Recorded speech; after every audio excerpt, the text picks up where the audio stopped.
Is that new variants of COVID-19 could pose serious problems for controlling the pandemic in Australia. The strains of the virus are more infectious and have prompted a new lockdown in the UK.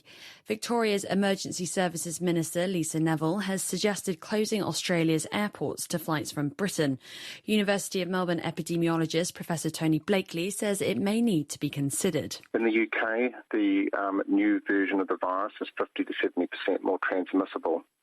If that gets into Australia, something like New South Wales system where they use contact tracing but not lockdowns to get on top of the virus, that will no longer work because the virus is that much more transmissible. Victoria's COVID testing commander says the average wait time is now about an hour after extra workers were put on to man testing centres around Melbourne. There were long delays over the weekend with people waiting hours for a swab. Queues have now reduced and more than 80% of test results are available within 24 hours.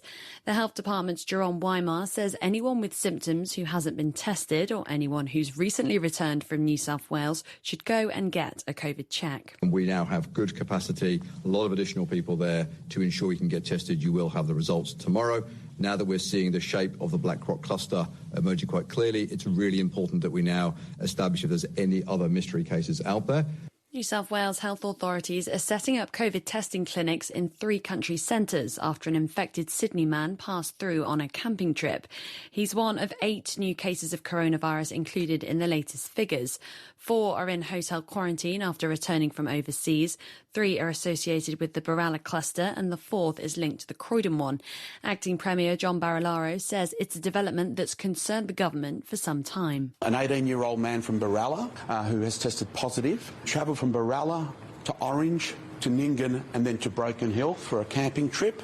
And today we are urging people in Nyngan, Orange and Broken Hill to come forward to be tested. Clinics will be set up, but this is again a reminder of what can occur. A woman who walked free from a Perth prison yesterday after allegedly escaping hotel quarantine is back behind bars. Jenny Marie Du Bois was reportedly rearrested late last night after allegedly providing the wrong address on her bail application. She's facing court today over the alleged breach. WA's Police Minister Michelle Roberts says she doesn't think the woman can be trusted. My view is that she belongs in custody, but what she's been arrested for is a bail breach.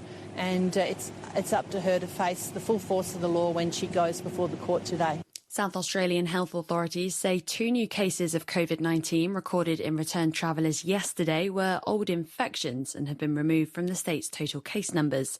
The state has recorded no new cases of the virus today. There are currently 10 people who've tested positive with active COVID-19 in South Australia, all in hotel quarantine. In total, the state has recorded 581 cases since the pandemic began. Authorities are warning residents north of Perth, where a bushfire is burning at emergency level, to act immediately to survive. Authorities say the fire is moving quickly and has already burnt through 2,000 hectares of land. Nick Perpich reports from Gilderton. There's currently an emergency warning for the shires of Gingin and Darrigan. Now, this fire was actually contained yesterday, but there was a hop over and late in the afternoon, and the fire was bumped up to an emergency warning again. Now, fire authorities are saying that this is mainly because of strong easterly winds. These winds, about 30-40 kilometres an hour, have been here for the last few days, and they're a bit unusual in the sense that normally these sort of winds die out by the afternoon, but they've been going all through the day. Hot, dry, strong winds instead of the sea breeze coming in. In other news, the Energy Security Board says coal-fired power stations are no longer economic, and that's driving down emissions and accelerating the push to new generation. The board has been tasked by state and federal governments to design a new national electricity market for 2025 and beyond.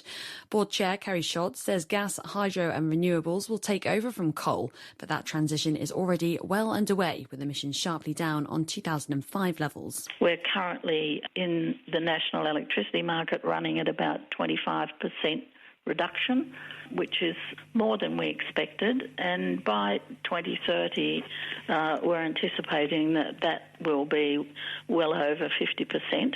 So as far as emissions are concerned, it's a great result. ABC News. You're listening to ABC News Radio.